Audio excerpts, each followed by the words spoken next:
Student, आज हम पढ़ रहे हैं कक्षा 8 विषय विज्ञान अध्याय 4 धातु एवं अधातु। इसके अंतर्गत भाग 1 में हमने पढ़ लिया था कि धातुओं में आघातवर्धनीयता और तन्यता का गुण पाया जाता है। अब हम देखते हैं धातुओं में ध्वनि का गुण भी पाया जाता है। तो आइए देखते हैं। क्या आप उत्पन्न ध्वनियों में कोई अंतर पाते हैं? क्या आपने मंदिरों में लकड़ी की घंटियां देखी है? क्या आप इसका कारण बता सकते हैं? धातुओं से बनी वस्तुओं को जब कठोर सतह से टकराया जाता है तो एक निनाद ध्वनि उत्पन्न होती है। माना आपके पास दो समान दिखने वाले डिब्बे हैं, एक लकड़ी से निर्मित और दूसरा धातु से निर्मित। क्या आप दोनों डिब्बों पर चोट करके बता सकते हैं कि कौन सा डिब्बा धातु का बना हुआ है? क्योंकि धातु गायन ध्वनियाँ उत्पन्न करते हैं, अतः ये वे ध्वनिक कहलाते हैं। धातुओं के अलावा अन्य पदार्थ ध्वनिक नहीं होते, अर्थात जो धातुएं होती है उसमें ध्वनि उत्पन्न होती है और अन्य पदार्थ होते हैं उसमें ध्वनियाँ उत्पन्न नहीं होती। उक्त क्रियाकलाप करने के पश्चात हम कह सकते हैं कि कुछ पदार्थ कठोर, चमकीले, आघातवर्ध, तन्य, ध्वनिक और ऊष्मा तथा विद्युत के सुचालक होते हैं। पदार्थ जिनमें सामान्यतया ये गुण होते हैं धातु कहलाते हैं। धातुओं के उदाहरण iron, copper, aluminium, calcium, magnesium इत्यादि होते हैं। इसके विपरीत कोयले और सल्फर जैसे पदार्थ नरम हैं तथा दिखने में मलिन हैं। ये हथौड़ों की हल्की चोट से टूटकर चूरा हो जाते, ध्वनिक नहीं हैं और ऊष्मा तथा विद्युत के कुचालक हैं। ये पदार्थ अधातु कहलाते हैं, अर्थात इन पदार्थों के गुण धातुओं से एकदम भिन्न हैं।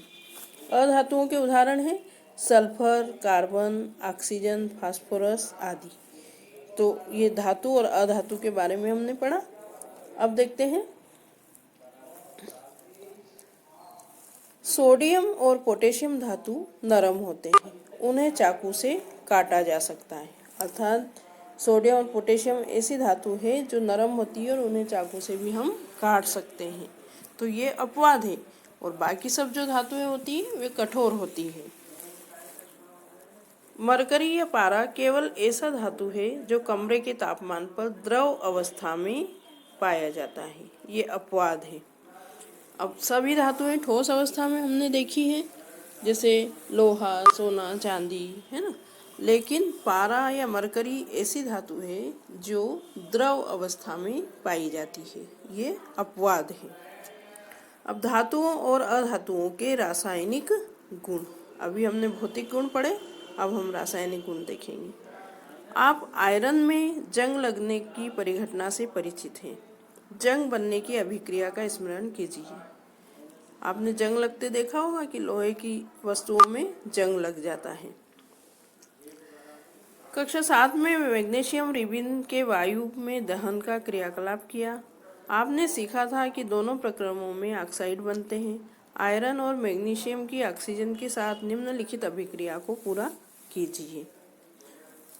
आयरन अर्थात Fe ऑक्सीजन O2 से क्रिया करता है और किसकी उपस्थिति में? जल। तो मैग्नीशियम और ऑक्सीजन ये क्रिया करके क्या बनाते हैं? इनके ऑक्साइड बनाते हैं ना। तो हम इसको क्रियाकलाप से समझेंगे। आइए आयरन, ऑक्सीजन और जल की अभिक्रिया के परिणाम स्वरूप बने जंग की प्रकृति की जांच करें। लगभग 1 चम्मच जंग को इकट्ठा कीजिए और बहुत थोड़े जल में घोलिए। आप पाएंगे कि वह जल में निलंबन के रूप में रहता है। लटकन को अच्छी तरह हिलाइए। विलयन का परीक्षण क्रमशः लाल और नीले लिटमस पत्रों से करिए, जैसा आप ये चित्र में देख रहे हैं। क्या आप देखते हैं विलयन अम्लीय है या क्षारीय है ना। हम लिटमस पत्र से इसे चेक करेंगे तो इसकी प्रकृति हमें पता चलेगी। क्या कॉपर में भी जंग लगता है? मैंने कॉपर के बर्तनों की सतह पर हरा पदार्थ जमा हुआ देखा। जो तांबे के बर्तन होते हैं उन्हें हम रख देते हैं कुछ समय के लिए, तो उन पे हरी हरी परत चढ़ जाती है। जब कॉपर के बर्तन को लंबे समय तक नम वायु में खुला रखा जाता है तो उस पर एक हल्की हरी परत जम जाती है। यह हरा पदार्थ कॉपर हाइड्रोक्साइड और कॉपर कार्बोनेट का मिश्रण होता है। इसकी अभिक्रिया है 2Cu plus H2O plus CO2 plus O2 gives CuOH whole twice plus CuCO3, अर्थात ये जो हरी नीली परत होती है वो कॉपर कार्बोनेट और कॉपर हाइड्रोक्साइड की होती है। अब मैग्नीशियम रिबिन के दहन के क्रियाकलाप का स्मरण कीजिए। मैग्नीशियम रिबिन का दहन करने पर प्राप्त राख को जल में घोलकर उसकी अम्लीय क्षारीय प्रकृति जानने हेतु विलयन का परीक्षण करते हैं।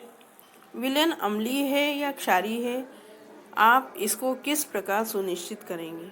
आपने परीक्षण किया होगा कि लाल लिटमस नीला हो जाता है, लेकिन मैग्नीशियम के ऑक्साइड की प्रकृति क्षारीय होती है। सामान्यतः धात्विक ऑक्साइड क्षारीय प्रकृति के होते हैं। आइए अब अधातुओं के ऑक्सीजन के साथ अभिक्रिया का परीक्षण करें कि अधातु ऑक्सीजन से क्या क्रिया करती है।